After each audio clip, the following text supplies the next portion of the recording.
नमस्कार, मैं हूँ रुखसार मंसूरी। स्वागत करती हूँ आप सभी का अपने चैनल में।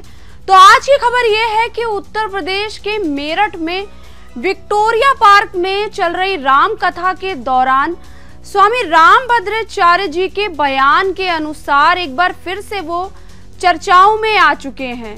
यानी कि शिक्षा व्यवस्था से लेकर महिलाओं के अधिकार और साथ ही साथ धर्म को लेकर उन्होंने कुछ ऐसी टिप्पणियां कर दी जिसके कारण वहीं पे ही बहस छिड़ गई। आइए जानते हैं हम इसके बारे में विस्तार से। जितनी दुर्गति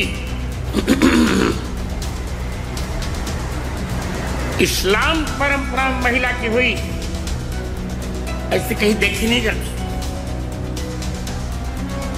एक एक महिला से 25-25 बच्चा पैदा करना और फिर उनको वृद्ध होने पर 3 बार तलाक करके छोड़ देना, यूज एंड थ्रो,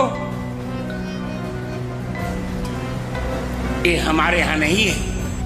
8 सितंबर से मेरठ के विक्टोरिया पार्क में राम कथा चल रही है। इसी दौरान जगत गुरु रामभद्राचार्य ने महिलाओं को लेकर विवादित बयान दिया। उन्होंने कहा कि केवल हिंदू धर्म ही ऐसा है जहां महिलाओं को देवी के रूप में पूजा जाता है, जबकि अन्य धर्मों में महिलाओं को बेबी या बीवी कहकर पुकारा जाता है।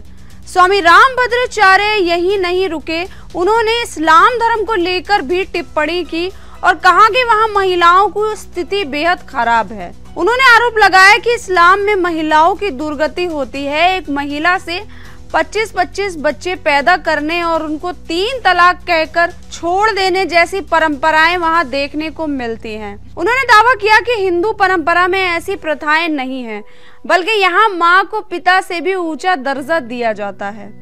इतना ही नहीं, शिक्षा व्यवस्था पर भी स्वामी रामभद्राचार्य ने सवाल उठाए।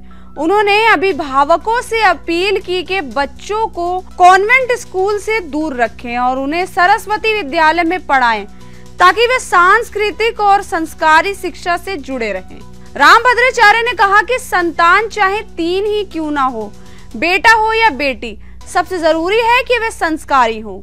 महिलाओं के आरक्षण पर भी उन्होंने अपनी राय रखी।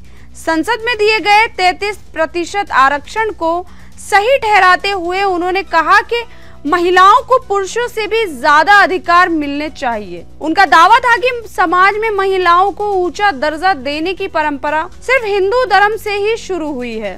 यही पहली बार नहीं है कि जब रामभद्राचार्य विवादित बयानों को लेकर चर्चा में आए हैं। कुछ ही दिन पहले उन्होंने पश्चिमी उत्तर प्रदेश को मिनी पाकिस्तान बताया था, जिसके बाद भी राजनीतिक और सामाजिक हलकों में बवाल मच गया। अब एक बार फिर उनके महिलाओं और शिक्षा को लेकर दिए गए बयान पर जमकर बहस छिड़ गई। एक पक्ष इसे हिंदू परंपराओं की महानता बताता है, तो दूसरा पक्ष इसे अन्य धर्मों पर की गई अपमानजनक टिप्पणी मान रहा है। मेरठ में चल रही राम कथा के दौरान स्वामी रामभद्राचार्य इस वक्त काफी ज्यादा सोशल मीडिया पर चर्चा में आ चुके हैं, लेकिन अब ये देखना होगा कि आगे आने वाले दिनों में इस बयान का नतीजा क्या निकलेगा। खबरों की लगातार अपडेट के लिए हमारे साथ इसी तरह बने रहिए। धन्यवाद।